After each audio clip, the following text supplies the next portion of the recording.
for financing, it's a very interesting road, okay? Because there's obviously a structure that works, which is the studio structure. There are the banks, which are legitimate. There are investors, private investors. There's markets. So in Santa Monica, you can attend the American film market, which is the biggest market, and set up a booth, set up your project, and just talk to people. Or you can just sign up for the meetings and workshops, or you can just go to the parties and just talk, just talk to people and just meet with them. And that's a really good way to start your road on the financial part of it. Now, having said that, I think that you have to be very careful. We were, I don't want to say victims, but we almost fell prey to more than a few investment scams. And a lot of them, what they have in common is that they're too good to be true.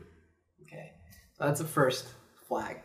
Second flag is that they're very charismatic, usually very charismatic, and usually a little bit unusually interested in you. Now, I don't mean to put anybody down, but there's hundreds of thousands of people with better projects than mine, better projects than a lot of people. So for somebody to take such a specific interest in you, you have to be a little bit careful about that.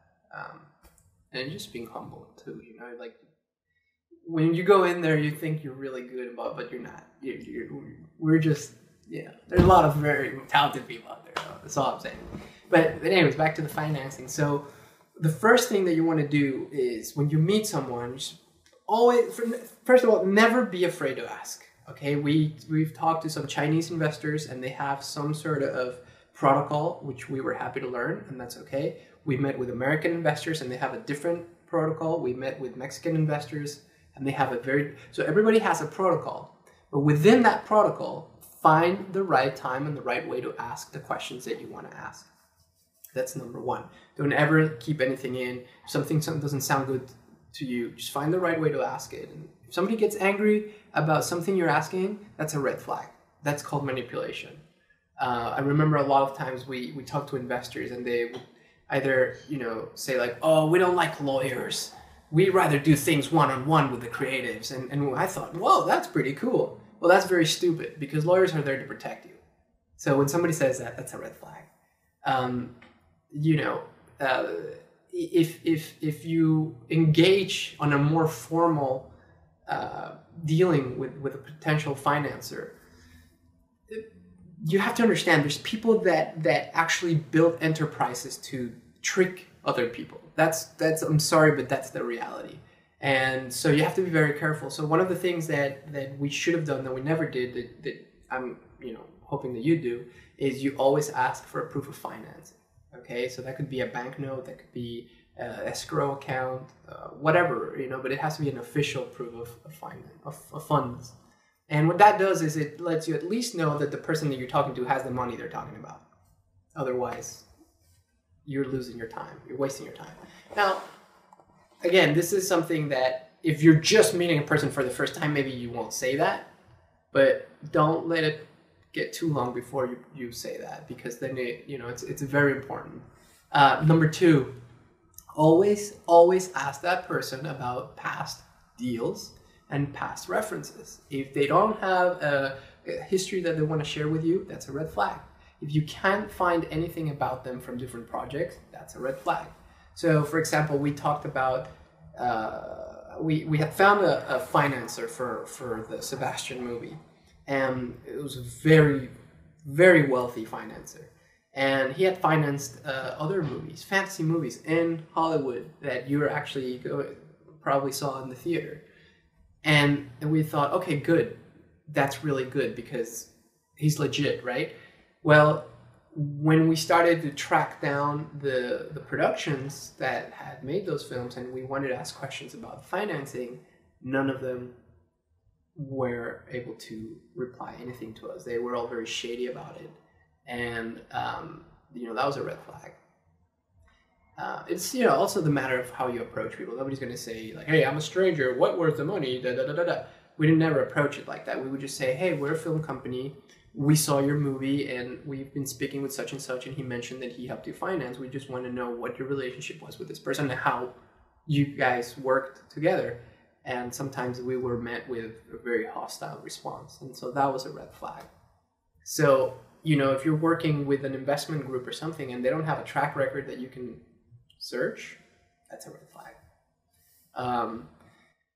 Don't ever go and give out money to someone just like that. There's a very, very popular, so stupid scam of people that say, hey, I have this and this connection, or I have so many connections with famous people, and they will post pictures on their websites and with famous people, but it doesn't mean shit. They can just go to the parties and take pictures with them.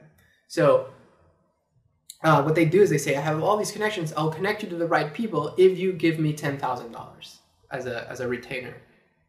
And then you go in, you give them the $10,000, and then they disappear. So don't ever give your money out for a service like that, because it's not true. What you can do is you can put money on an escrow account, because an escrow account will protect the account and nobody can take that money. And then once you see results, then you pay. But you never pay upfront just like that. Another way to deal with the financing and the financing scams and all that stuff would be, if the person that you're talking with does not want to go through a bank or through a third party, that's a red flag, because that means they control the money. So just be aware of that. So thank you very much for giving me the opportunity to exchange my ideas. And again, these are just my ideas. I think there's no magical way to do one thing, and I think that's what I've learned, that sometimes, especially with film, it's so complex that we all want to say like, hey, what's the right way to do it? It's your way. And it's a tough question to digest, because you got to make up your own answer. But that's what it is. And so this is what this journey has been for me. I really, really look forward to show everybody the trailer and you know, get some feedback on it, see what you guys think, see if you like it. It's a passion project, but most importantly, it's something that I did from the heart. It's not for a studio. It's not for commercial purposes. You know, it's something that is really my art, and I want to share it with everybody. So I'm excited about that. I'm very excited about that. And if I could leave you with some thoughts, some final thoughts, I'd say, like, you know, for me, directing or anything that is creative, you just have to think, is this going to make me, or is this making me as I go a better person? Is it making you, is it giving you empathy? Is it letting you understand people better? Is it helping you connect? Or is it making you a douchebag? What is this pursuit doing to your soul, and is it worth it? So, you know, if this creative endeavor that you're about to go into, think about what it's going to do to you as a person. Don't think about the end result.